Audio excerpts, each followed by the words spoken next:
एखादे काम करायचे आपण ठरवतो आणि हजारो विचारांच्या लाटा एकापाठोपाठ एक उसळू लागतात. हे काम होईल का? मला जमेल का? लोक काय म्हणतील? नाही जमलं तर? शून्यातून काम सुरू करताना आपल्याला त्या कामाबद्दल अनेक गोष्टी शिकाव्या लागतात. शिस्त लावून त्या कामाचा पाठपुरावा करावा लागतो. पाठपुरावा करून सातत्य राखून काम पूर्णत्वास नेता येते. स्वयंशिस्त व चिकाटीशिवाय कामावर फोकस करताच येत नाही. काम पूर्णत्वास नेण्यामध्ये स्वयंशिस्त आधारस्तंभ असते. आपल्याला इच्छा असो वा नसो, परंतु शिस्त आपल्याला ते काम करून घेते. आपल्या डोक्यात आलेल्या विचारांवर कृती करणे हेच आपल्या कामावर टाकलेले पहिले पाऊल असते. आपण ठरवतो खूप, परंतु ते करण्यासाठी कृती मात्र करत नाही. आपण एकच आयुष्य घेऊन आलोय हेच आपण विसरतो व योग्य वेळेची वाट पाहतो. त्यामुळे असंख्य कल्पना, निर्णय न घेण्यामुळे ब्रह्मांडात लोप पावतात. असं का होतं? मागे खेचणाऱ्या बाबी, मानसिक अडथळे, चालढकल, प्रलोभने, अयोग्य ध्येय ठरवणे, स्वतःची ओळख नसणे, अपयशाची भीती, टीका होण्याची, नाकारले जाण्याची भीती यामुळे आपल्या कल्पना निर्णयापर्यंत येऊनही निर्णय घेतला जात नाही. सर्वात महत्त्वाचे म्हणजे आपल्याला काय आवडते, आपण त्यासाठी किती वेळ देऊ शकतो, त्याच्यापासून कोणता लाभ मिळू शकतो, ते काम का प्रिय आहे, कोणत्याही परिस्थितीत आपण ते करू शकतो का, तेच काम तुमचं अंतिम ध्येय आहे का, या सर्वांचा सारासार विचार करून कृती करणे हाच आपल्या ध्येयावर जाणारा मार्ग आहे.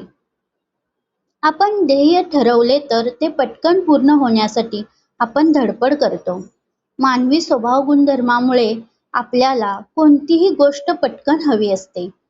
त्यामुळे आपण शॉर्टकट शोधतो. वेळ होऊ लागला तर सामाजिक दडपण घेतो. यामुळे आपल्या कामावरील आपली पकड ढिली होऊ लागते. आपल्याला निसर्गाचा नियम समजून घ्यावा लागेल. तो म्हणजे आपण ठरवलेलं ध्येय सातत्यपूर्ण करत राहिलो तर त्या ध्येयाला आकार नक्कीच येतो. आपल्याला हवे ते नाही मिळाले तरी सुद्धा त्या ध्येयावरील कृती, सातत्य, ओढ, कष्ट आपल्यामधून एक नवीन प्रभावी व्यक्तिमत्व घडवते व त्यातून नवा ऊर्जा स्रोत निर्माण होतो. परंतु खरे तर काही वादळांमध्येच आपली ध्येय नौका कोलमडते व आपण नौकेतून उडी घेतो व आपला निर्णय चुकला असे बोलून हार मानतो. त्यामुळे आपण त्या ध्येयासाठी जे होणार होतो ती व्यक्ती सुद्धा होऊ शकत नाही. संयम हा फार मोठ्या गोष्टी जिंकून देऊ शकतो, परंतु संयमाला जिंकणे फारच कठीण होऊन बसते. कोणतेही मोठे ध्येय आपल्याला त्या ध्येयाची किंमत घेऊनच प्राप्त होते. सहजच कोणाला प्राप्त झालेही तर त्या ध्येयातून घडणारी प्रतिकृती ती व्यक्ती असेलच असे नाही. आपली प्रेरणा जास्त ताकदवान हवी, म्हणजे आपले कष्ट व त्याग याकडे फारसे लक्ष जाणार नाही. सतत उत्साही आणि प्रेरित राहायचं असेल तर स्वतःला विचारावे की माझ्या आंतरिक व बाह्य प्रेरणा काय आहेत. इतर लोक, जागा किंवा बाह्य गोष्टी जेव्हा आपल्याला प्रेरणा देतात किंवा त्यांचा उपयोग स्वतःला प्रेरित करण्यासाठी आपण करतो तेव्हा त्यांना बाह्य प्रेरणा म्हणतात. यामध्ये कुटुंब, मित्र, समाज त्यांना आपण उत्तर देण्यास बांधील असतो. पैज लावणे किंवा बक्षीस मिळवण्याची ओढ ह्या सर्व बाह्य प्रेरणा आहेत. परंतु आपल्याला आतूनच सतत वाटतं आपण हे करायला हवं, मला हे साध्य करावेच लागेल, यासाठी कोणतेही मूल्य द्यावे लागले तरी चालेल, या कामासाठी मी कोणताही त्याग करण्यासाठी तयार आहे, हे अंतःप्रेरणेतून येते. हीच अंतःप्रेरणा आपल्याला घडवते व ते ध्येय प्राप्त करूनही घेते.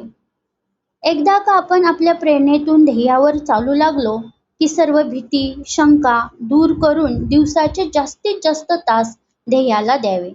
स्वतःला स्वतःच मर्यादा आखून द्याव्यात.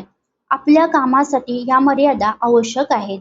आपण कोणत्याही प्रलोभनासाठी मर्यादा उल्लंघन करू नये. स्वतःला ठामपणे सांगावे, या गोष्टी मी करणार नाही. आपण काय करू नये याची यादी सदैव जवळ ठेवावी व जेव्हा जेव्हा मनात वेगळे विचार येतील तेव्हा तिच्यावर नजर टाकावी. आपल्या ध्येयाप्रती प्रचंड इच्छाशक्ती ठेवावी. कारण आपण आपल्या वर्तमानात जे करतो त्याचेच परिणाम भविष्यात दिसून येतात. हाती घेतलेल्या कामावर निरंतर काम करत राहणे हे 100% मानसिकतेवर अवलंबून आहे. एखाद्या कामाचा पाठपुरावा करण्यासाठी कोणत्याही परिस्थितीत कामावर लक्ष केंद्रित करणारी सकारात्मक मानसिकता हवी. ध्येयाच्या प्रवासात अनेक असुविधा असतील, पण आपल्याला त्यांच्याशी जुळवून घ्यावेच लागेल. कोणतेही काम पूर्ण करणे कधीही सोपे नसते. त्यासाठी आपल्याला असुविधाजनक गोष्टी कराव्या लागतात. नकारात्मकता कमी करण्यासाठी असुविधाजनक गोष्टींविरुद्ध भावनिक चढ-उतार सांभाळावे लागतात. ध्येयाच्या वाटेवर चालताना तणावमुक्त असावे लागते, कारण तणावाचा परिणाम आपल्या इच्छाशक्ती आणि आत्मनियंत्रणावर होतो. आपल्याला आलेला ताण नेहमीच चिंता करायला भाग पाडतो व त्यामुळे कामावरील पकड सुटते. म्हणूनच मानसिक आरोग्य जपावे, त्यासाठी मनाला पोषक आहार द्यावा, पुस्तके वाचावी, भक्ती, मंत्रजाप करावा, ध्यान करावे किंवा मोकळ्या वातावरणात फिरावे, संगीत ऐकावे किंवा धावण्यासाठी बाहेर पडावे. याद्वारे मनावरील भार कमी होऊन मनोबल वाढते. ध्येयाला चालढकल करत मिळवता येत नाही. त्यामुळे सोप्या, छोट्या कामापासून सुरुवात करावी, पण त्यात सातत्य ठेवावे. विचलित होऊ नये. कोणत्याही मोहाला बळी पडू नये. आपल्या संकल्पावर ठाम राहावे, कारण प्रलोभने छुप्या मार्गाने आपल्यातील शिस्त मोडून काढतात. हे लक्षात येईपर्यंत बराच वेळ निघून गेलेला असतो. आपल्या ध्येयावरील नवीन कौशल्य शिकण्यासाठी वेळ द्यावा. नवीन कौशल्य आपल्याला नवा दृष्टिकोन देतात. ओव्हर थिंकिंग ही एक फसवी कृती आहे, कारण ती केल्यावर कृती केल्यासारखंही वाटतं आणि फलदायी देखील वाटतं, पण मुळात तसं काही नसतं. आपली कृती थांबते व कामावरील नियंत्रण सुटते. कोणतेही कार्य सुरू करण्यापूर्वी आपल्याला आवश्यक असलेली सर्व माहिती आणि सामग्री एकत्र करावी. यामुळे कोणत्याही अडथळ्याशिवाय कामास गती मिळते. जे सुरू कराल ते पूर्ण करा. हे पुस्तक म्हणजे कार्यक्षमतेने कामे पूर्ण करण्याच्या शास्त्रातील एक महत्त्वपूर्ण संशोधन आहे. आपली कामे कधी, कुठे आणि का अडकतात याविषयी पुस्तकामध्ये विस्तृतपणे माहिती दिलेली आहे. तसेच त्यावरील उपाय पायरी-पायरीने दिले आहेत.